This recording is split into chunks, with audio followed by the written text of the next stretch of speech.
Atención porque lo que os voy a contar tiene varias capas y todas bien encargadas. Hay información reciente, testimonios que contradicen lo que se había dicho hasta ahora. En medio de todo, nombres propios muy conocidos. Vamos por partes, porque la historia se va enredando. Antes de entrar en el choque frontal entre Rocío Carrasco y Rocío Flores, hay un asunto que ha generado bastante inquietud. El hijo de la periodista Paloma Barrientos se ha quedado bloqueado en Dubái en pleno repunte de la tensión internacional. La escalada entre Estados Unidos, Israel e Irán ha provocado cierres de espacio aéreo en puntos estratégicos y eso ha tenido consecuencias directas. El joven es piloto comercial y tenía prevista una escala técnica en Dubái. Todo iba según lo programado hasta que llegó la notificación. Tráfico aéreo suspendido, sin previsión clara de reapertura. Resultado, tripulación y casi 400 pasajeros alojados en un hotel, con la recomendación expresa de no abandonar las instalaciones. Lo más duro, cuentan, no es la espera en sí, sino la falta de certezas. No hay fecha, no hay horizonte, solo prudencia. Dentro de lo complicado, están bien y eso es lo que ahora mismo importa. Y ahora sí, entramos en el terreno más espinoso, el que vuelve a enfrentar públicamente a Rocío Carrasco y Rocío Flores. Porque cuando parecía que el asunto del museo estaba ya más que triturado en tertulias, resurgen versiones que cambian el relato. ¿Os acordáis de todo lo que se dijo sobre supuestas fiestas descontroladas en el Museo de Rocío Jurado en Chipiona? Durante meses se repitió que Amador Moedano organizaba auténticos fiestones nocturnos dentro del recinto antes de la inauguración. Se habló de excesos, de jaleo monumental, incluso de intervención policial. Pues bien, vecinos de Chipiona ofrecen una fotografía muy distinta. Según estos testimonios, lo que ocurrió fue algo bastante más terrenal. Cuando el montaje del museo estaba prácticamente terminado, Amador invitó a un grupo reducido de amigos para brindar por el trabajo hecho. Un picoteo sencillo, algo de queso, unas latas, unas cervezas y poco más. Una celebración privada, discreta, entre conocidos. La versión que ahora circula es que ese encuentro se habría sobredimensionado hasta convertirse en un relato de desmadres nocturnos. Y aquí es donde se empieza a señalar a Rocío Carrasco. Algunas voces sostienen que el conflicto real no tenía tanto que ver con aquel brindis, sino con cuestiones más profundas, reconocimiento del trabajo, protagonismo y control del relato público. Desde el entorno de la familia Moedano se desliza que uno de los grandes desencuentros vino por la atribución de méritos en la creación y organización del museo. Se habla de sentirse desplazados, invisibilizados e incluso desacreditados públicamente. Y en ese contexto, el distanciamiento familiar se hizo irreversible. Pero el punto que más duele, el que más titulares genera, es el que afecta directamente a Rocío Flores. En su momento, cuando los reporteros preguntaron por el famoso plantón familiar en determinados actos, fue Gloria Camila quien salió a dar explicaciones. Según dijo entonces, percibían en Rocío Carrasco una animadversión preocupante hacia su propia hija, algo que describieron como una fijación difícil de entender desde fuera. Esa afirmación, que en su día ya levantó ampollas, vuelve ahora a circular con fuerza.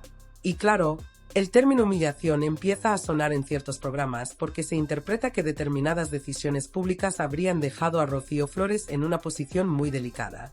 Mientras tanto, el debate en televisión no descansa. En paralelo a todo este conflicto familiar, se ha abierto otro frente con Carlo Constancia y Alejandra Rubio. La entrevista que concedieron a una revista fue presentada como un intento de limpiar imagen, pero muchos consideran que el efecto fue justo el contrario. Se ha hablado de contradicciones, de altivez, de una puesta en escena que no terminó de convencer. Algunos tertulianos incluso se preguntan qué influencia real tiene el entorno de las Campos en Telecinco y por qué ciertos comportamientos parecen generar más cautela que otros en los platós. La sensación de que existe una especie de blindaje mediático ha sobrevolado más de una mesa de debate.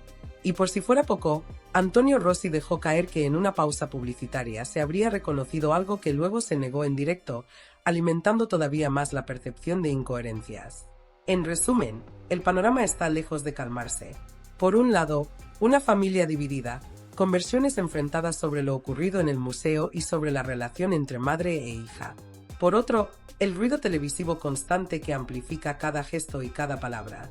Y en paralelo, una situación internacional que incluso salpica indirectamente a rostros conocidos, como el caso del hijo de Paloma Barrientos en Dubái.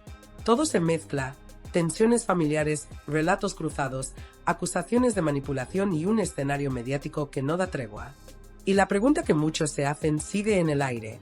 ¿Hay posibilidad real de reconciliación o estamos ante un conflicto que ya forma parte permanente del espectáculo?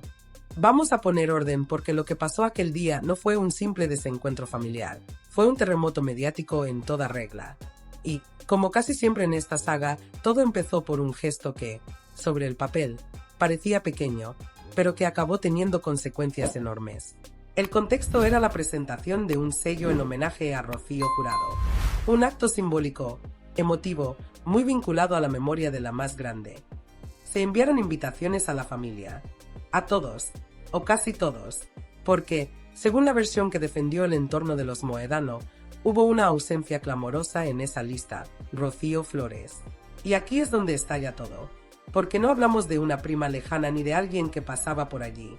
Hablamos de la nieta directa de Rocío Jurado, de alguien que, por apellido y por sangre, tenía tanto derecho como cualquiera a estar en ese homenaje.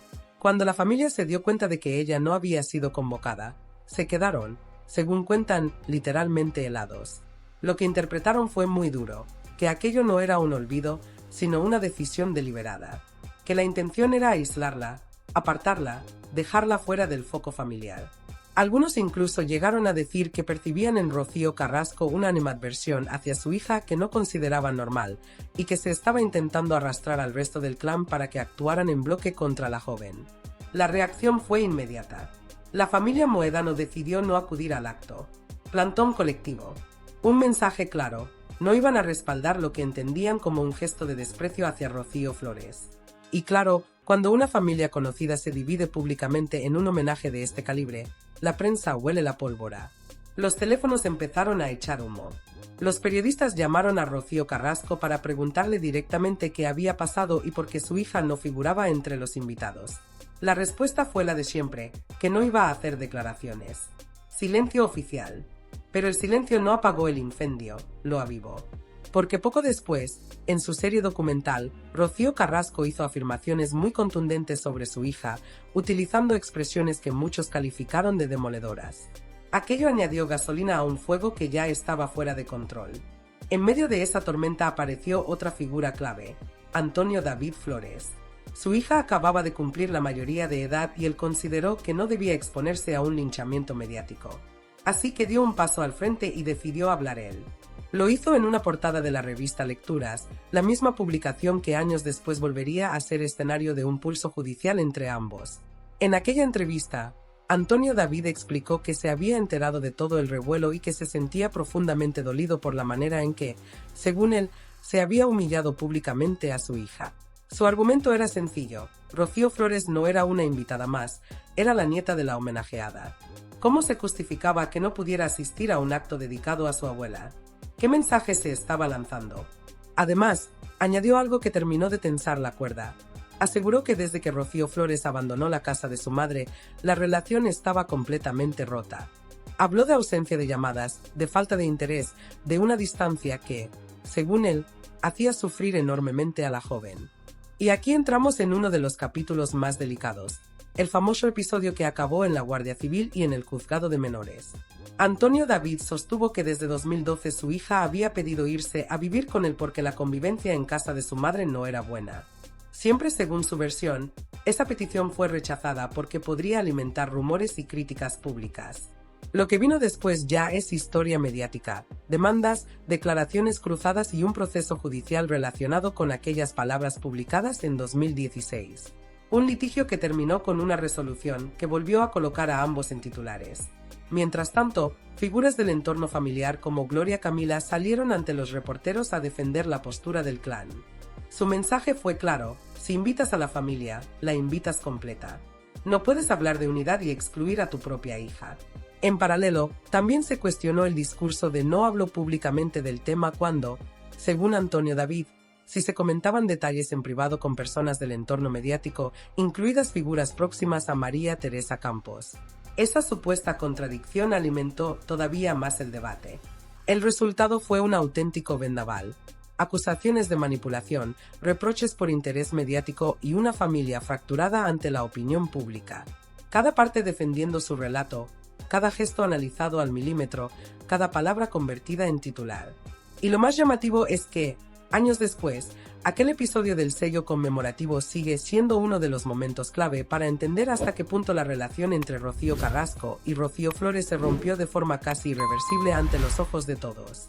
Porque más allá de juicios y portadas, lo que quedó fue la imagen de una hija fuera de un homenaje a su abuela, y una familia incapaz de ponerse de acuerdo ni siquiera en eso.